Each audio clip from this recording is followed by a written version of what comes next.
د دې نه بعد دې ته نږدې د تبوک غزا ده. تبوک غزا هغې ځان له یو داستان دی. د 9 کال د هجرت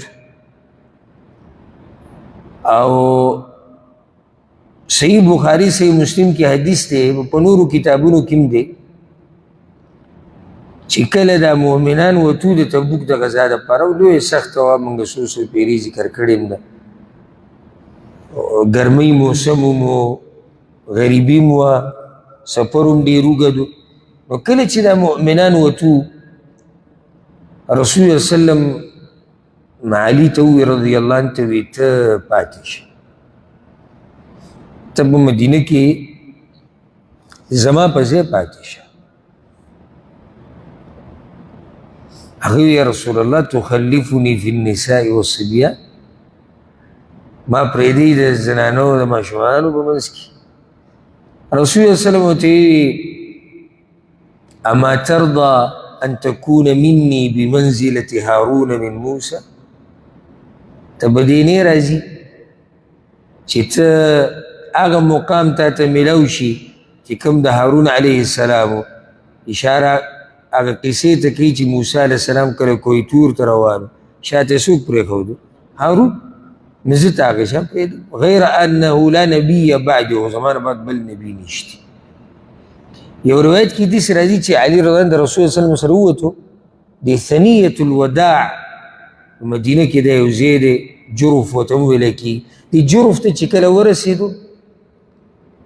نو علي رضی الله عنه په ژړا شو، دا لښکرې رخصته وکړ او ده ته خو رسول صلی الله علیه وسلم ویلي ته به پاتې شي. دا پاتې کېده که موږ خپل ځان ووایو نو موږ ته اسانه ده، ګرانه نه ده. هسې که ځان د علي رضی الله عنه په ځای کړو نو دا ډېر ګران کار دی چې د هغه په شان بهادر سړی، د هغه په شان مؤمن، د هغه په شان مسلمان، د هغه په شان ځوان، د هغه پاتې کېده ما ته خو چې هسې ځان له داسې تصور وکړم نو زه ډېر ګران کار دی. نو دې سزي پورې د رسول صلی الله علیه وسلم سره روانو، دا لښکرې رخصتو ثنیة الوداع علاقې ته چې ورسېدو نو په ژړا شو. رسول صلی الله علیه وسلم ورته ویلي وی تخلفني مع الخوالف، یا رسول الله د بوډېګانو سره دې پرېښودم. دا د ځوانانو خبرې موږ وایو چې یا الله چې د بوډۍ څادر وایي چې موږ پکې سر پټ کړی او د ابۍ غېږه وی او زموږ پکې سر پروت وي او بس دغه د وړو د دنیا نه ګیر چاپېره تاوېدې راتاوېدې. دا زموږ ارمانونه دي. هغه یا رسول الله د بوډېګانو سره دې پاتې کړم. بیا ورته رسول صلی الله علیه وسلم هغه خبره وکړه وي هارون علیه السلام چې پاتې کړی شوی نو هغه خلیفه و د موسی علیه السلام، ستا به مقام شي. یو روایت کې داسې راځي سبحان الله کله چې سړی دا حدیثونه راجمع کړي که نه نو د صحابه کرامو په دې سیرت کې او په دې روایتو کې ډېرې عجیبه عجیبه خبرې مخې ته راځي. وی علي رضی الله عنه چې دا خبره څنګه ورته وشوه او هغه وایي چې او زه په دې راضي یم. فادبر علي مسرعا، واپس شو او ډېر تیز تیز روانو او دومره تیز روانو چې دا دوړه داسې الوځوله که نه چې هغه موږ ته نه ښکارېدو. ولې؟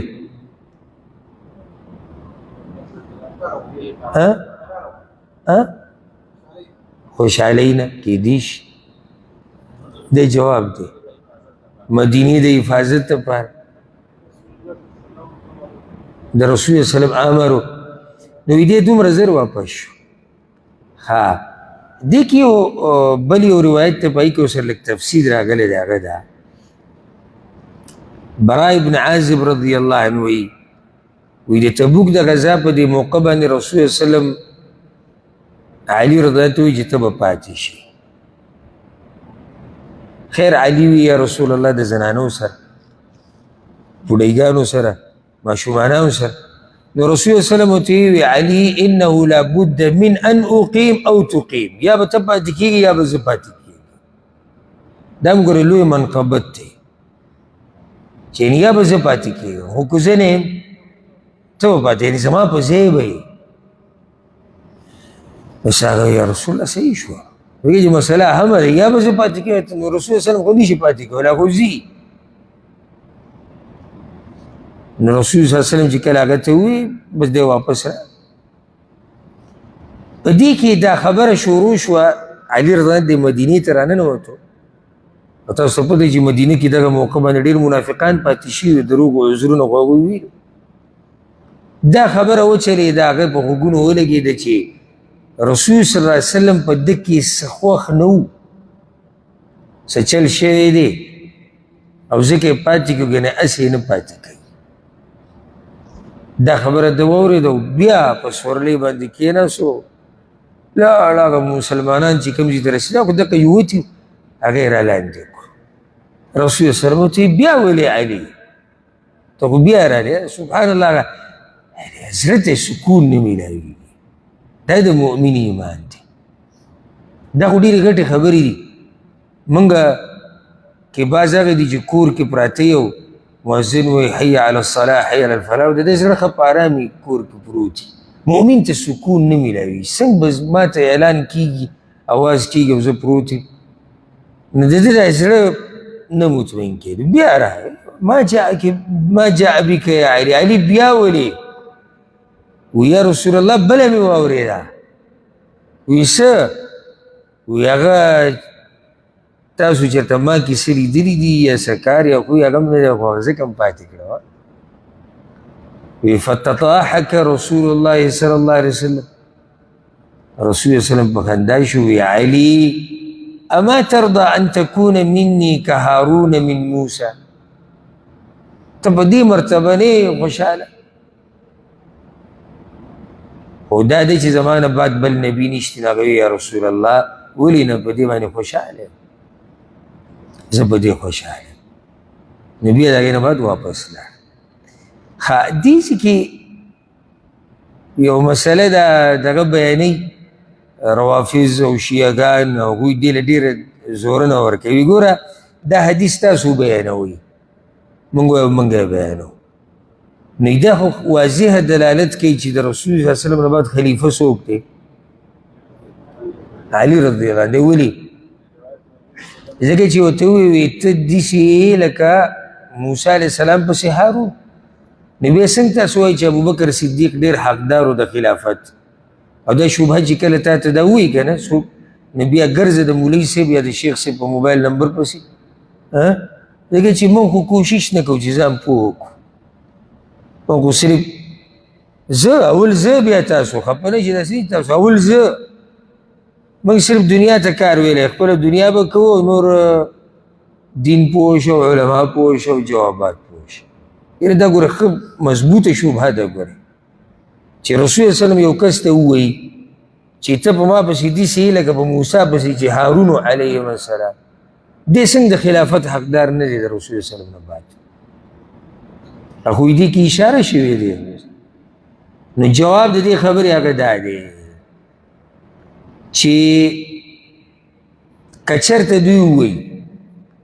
چې هارون علیه السلام هغه خلیفه و نو علي رضی الله عنه بیا پکار دی چې هغه د رسول صلی الله علیه وسلم د مرګ نه بعد هم خلیفه وي ځکه چې رسول صلی الله علیه وسلم ورته ته د هارون په شان جواب د دې مسلې هغه دا دی دی ورته نه دي ویلي چې ته بالکل د هارون په شان په هر څه کې هارون په شانې صرف په دې مقام کې لکه څنګه چې هغه پاتې شوی و کوی تورته د تګ نه بله خبره که چېرته دوی وایي چې دا دلالت کوي په دې چې علي رضی الله عنه به خلیفه نو هارون علیه السلام ته خو خلافت نه دی میلاو شوی ولې ځکه چې خو د موسی علیه السلام په ژوند کې وفات شوی دی موسی علیه السلام ژوندی و او څوک وفات شوی هارون علیه السلام نو که دوی وایي چې هارون علیه السلام هغه ته خلافت میلاو شوی دی نو علي ته پکار و چې هغه ته هم خلافت میلاو شوی دی رسول صلی د مرګ نه بعد نو مونږ خو ته چې هارون ته خو میلاو شوی نه دی او بل یو جواب ډېر خوندور ډېر مزیدار که چېرته د یو چا پاتې کول په مدینه کې چې رسول الله صلی الله علیه وسلم وځي او څوک پرېږدي په مدینه کې چې ته زما په ځای شوې د یو څو ورځو لپاره، دا دلالت کوي په دې باندې چې دا سړی به د پیغمبر د مرګ نه بعد حقدار د خلافت وي. نو بیا خو رسول الله صلی الله علیه وسلم عبدالله بن ام مکتوم په څو غزواتو کې شاته پرېښودی دی. ورسېدی عبدالله بن ام مکتوم خو پیژنې اړون صحابي، په څومره غزواتو کې رسول الله صلی الله علیه وسلم اکثر یې هغه شاته پرېښودی په مدینه باندې په خپل ځي. بیا خو هغه ډېر حقدار دی چې هغه ته خلافت میلاو شي. دغه شان محمد بن مسلمه رضی الله عنه، په بعضو موقعو کې محمد بن مسلمه چې دی هغه شاته پرېښودی په مدینه کې. نو که څوک د دې نه استدلال کوي د خپلې خبرې دپاره، نو داسې دی د کوسلي ولي، یو غر او بل غر ولي. دې کې صرف موږ ته دا معلومه شوه چې څنګه چې هارون علیه السلام شاته پاتې شوی او کوی تور ته نه وتلی او د قوم مشرتیا هغه ته حواله شوې وه، دقه شان علي رضی الله عنه ته په دې موقع کې د مدینې مشرتیا هغه ته حواله شوې وه، قایم مقام د رسول صلی الله علیه وسلم. اخوا پکې نور څه نشتي چې هغه د خلافت حقدار د مرګ نه بعد او هغه ته د نبوت میلاوېدو امکان او دا ټولې خبرې دې کې دلته یو خبره هم نه ده مراد.